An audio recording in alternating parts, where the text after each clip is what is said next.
So this is the command module for the 44-inch Eagle transporter. The casting itself is pretty flawless all over the surface. I scuffed it up a little there.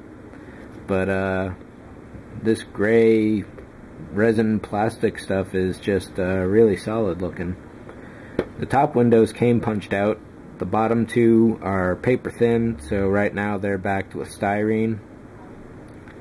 The seam itself overall is not going to be too bad. Here it's a little thick, but that will be resolved and easily clamped because it's pretty much flat surfaces there.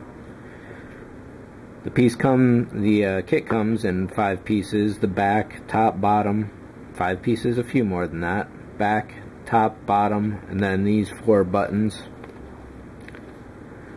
which were molded so well that they just pretty much stuck in there. I had to drill out a hole through the recess vent so I'd be able to push them out later.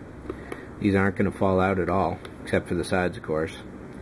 So you'll notice that it's a bit taped up overall, and the reason for that is upon seeing it, I decided that this thing pretty much at this scale just absolutely required a scratch-built cockpit. So I began doing that a few days ago, and this is session 1, stage 1.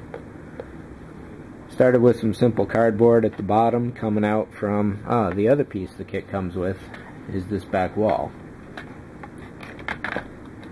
which snaps in there real nice, but the space is required for the actual back wall, which I'll get to. So I started with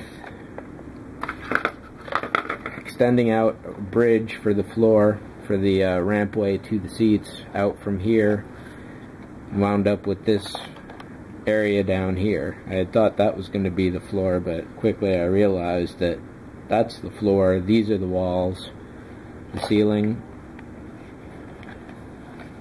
It's pretty much spaced well. I got to cover up that central recess hole for the top button, but I didn't think that the characters would fit at this particular size, but as I built more and more, everything just came together pretty much. Once it's lit up from the inside, then we'll get some good views coming through the back there. The back wall, apart from that one, which was useful for providing the shape for me to cut the plastic from.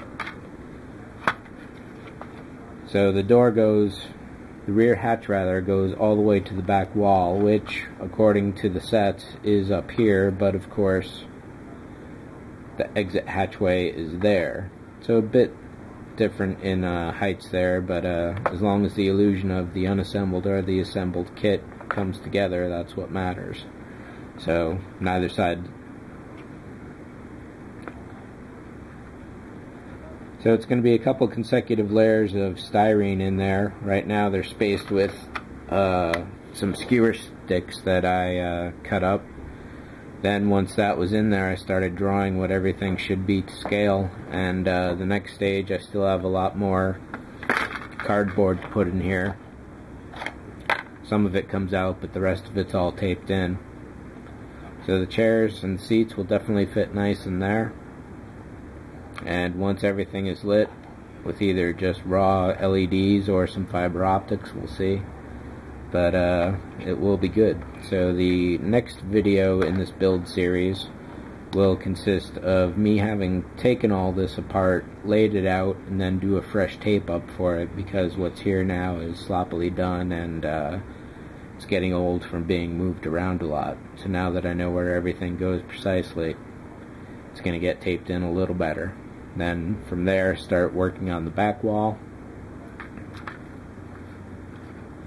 and then building up some seats.